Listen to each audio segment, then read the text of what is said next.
Street culture. Street culture. Street culture.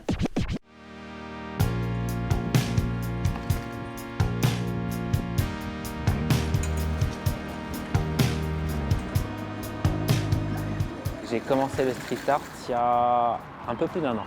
Ma démarche, c'est de recoller la photo à l'endroit où je l'ai prise, de rendre au lieu le moment que je lui ai volé. Donc je me balade et puis je prends les photos et puis je demande à personne d'autorisation, ni à ceux qui sont sur les photos, ni à ceux qui possèdent les lieux sur lesquels je les colle. Et j'ai jamais eu de soucis de gens qui se sont plaints. Il y a des gens qui se sont reconnus, qui m'ont écrit. Je pense que tous les street artistes sont ça, c'est qu'ils reçoivent beaucoup de photos de passants qui les trouvent et qui sont contents de communiquer avec l'artiste. Donc ça, c'est super cool. Ça fait très plaisir de recevoir des messages quasi quotidiennement de gens qui te disent « Ah, j'ai trouvé ça, j'ai aimé ». Souvent, les gens sont contents de voir ça comme une décoration, comme une augmentation du lieu, quoi. Sorry Children, c'est un générateur d'excuses qu'on a créé pour les parents à donner à leurs enfants si on leur laisse une planète complètement ravagée.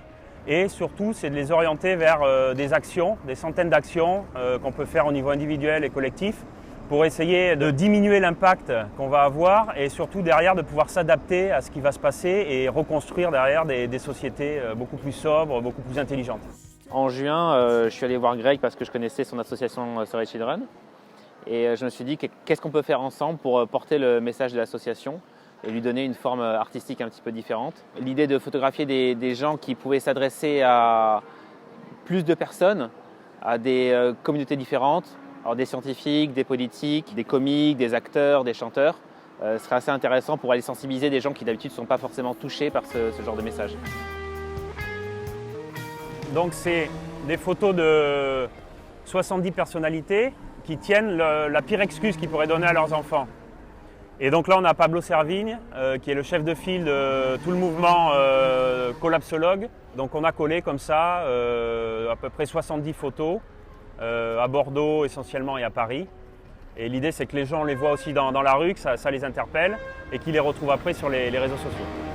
Un des accents qu'on a voulu donner aussi, c'est d'encourager les gens un petit peu à la désobéissance.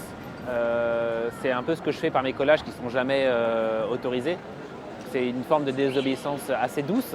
On peut te dire que les manifestations des gens dans la rue, c'est peut-être une des premières manifestations de l'effondrement. Des gens on voit bien qu'il y a une compression des ressources, de la richesse, un resserrement de la richesse sur certaines personnes.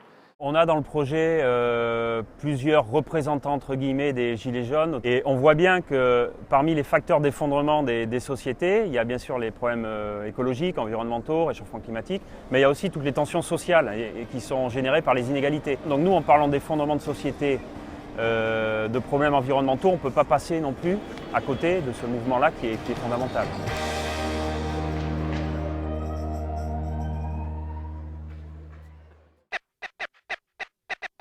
Street culture.